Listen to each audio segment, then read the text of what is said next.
का वृक्ष खड़ा था, बिल्कुल सूखा, दीमक उसको खाने को तैयार।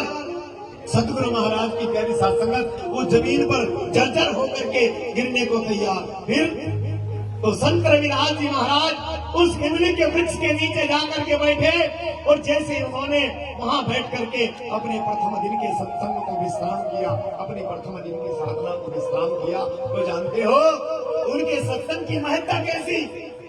बोले भैया इमली के वृक्ष में ना, उस सूखे वृक्ष में जल का संचय होने लगा।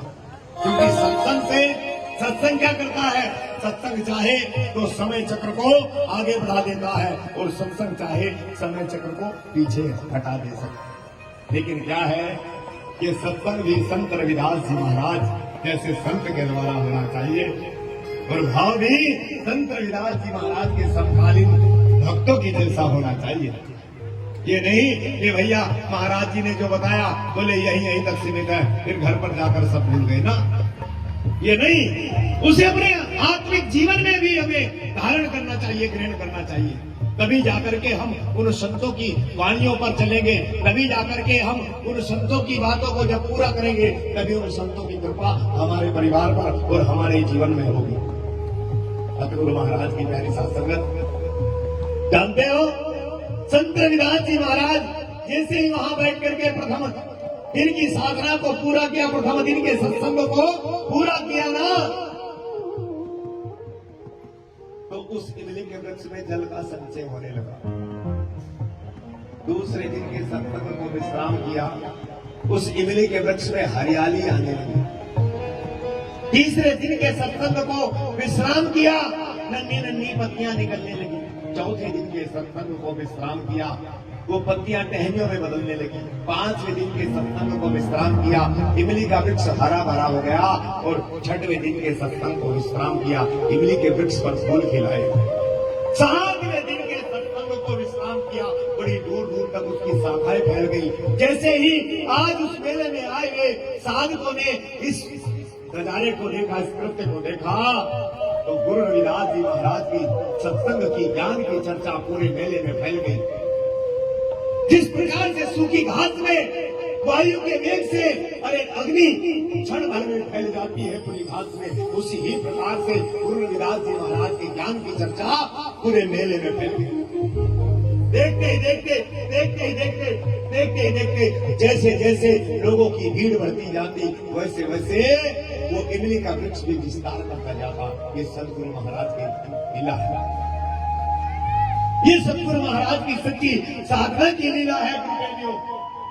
पूरे मेले में चर्चा फैल गई। कुछ लोग आए सामने आकर के खड़े हो गए, विचार करने लगे, लगता है रविदास कोई जादूगर है, ये जादू वादू जानता है। कहने लगे रविदास जी ऐसे क्या होगा। उन्होंने देखा ना तुम्हारे पास कोई मूर्ति है, न तुम्हारे पास कोई प्रतिमा है, न तुम्हारे पास कोई तस्वीर है, आखिरकार ये किस भगवान का नाम लेते हैं। सतगुरु महाराज की प्यारी साथ संगत सतगुरु रविदास जी महाराज से कहने लगे, अरे रविदास जी तुम्हारे पास ना तो कोई मूर्ति है, न तुम्हारे पास कोई फोटो है, न कोई तस्वीर है, ये तो बताओ तुम्हारा भगवान कहाँ बैठा है, कहाँ बैठा है तुम्हारा भगवान। गुरु रविदास जी महाराज कहने लगे, भाई मेरा भगवान तो जर्रे जर्रे में है, कण कण में है, चींटी से लेकर हाथी तक में है, मनुष्य से लेकर जानवर तक में, कहा नहीं है, हर जगह मौजूद है, नजर किसी को आता नहीं और बिना योग साधना के कोई उसको पाता नहीं। कि जिस तरह अग्नि का शोला संग में मौजूद है, उसी तरह मेरा परमात्मा हर रंग में मौजूद है, हर रंग में मौजूद है। जिधर भी नजर उठाओगे उधर ही वो दिखाई देगा। सतगुरु महाराज की प्यारी साथ संगत सारे के सारे कहने लगे, भैया पास में बड़ी दिवाली भरकम शिला, बोले इस शिला के अंदर भी है। परम संत शिरोमणि सतगुरु रविदास जी महाराज कहने लगे, भैया वो चींटी से लेकर हाथी तक में जितने भी सृष्टि के चलायमान संसाधन है सब में है, अरे इसमें भी है, यहाँ नहीं तो कहाँ है।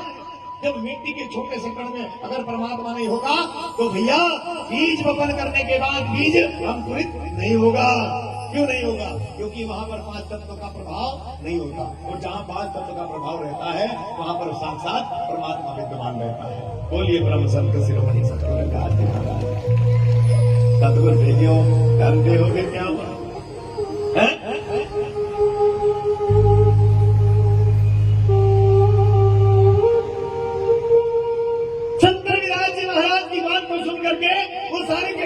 अभिमान में आकर के हंसने लगे। बोले अच्छा हमें ये बताता है, अरे चलो अब तो परीक्षा होकर रहेगी। बोले कैसी परीक्षा?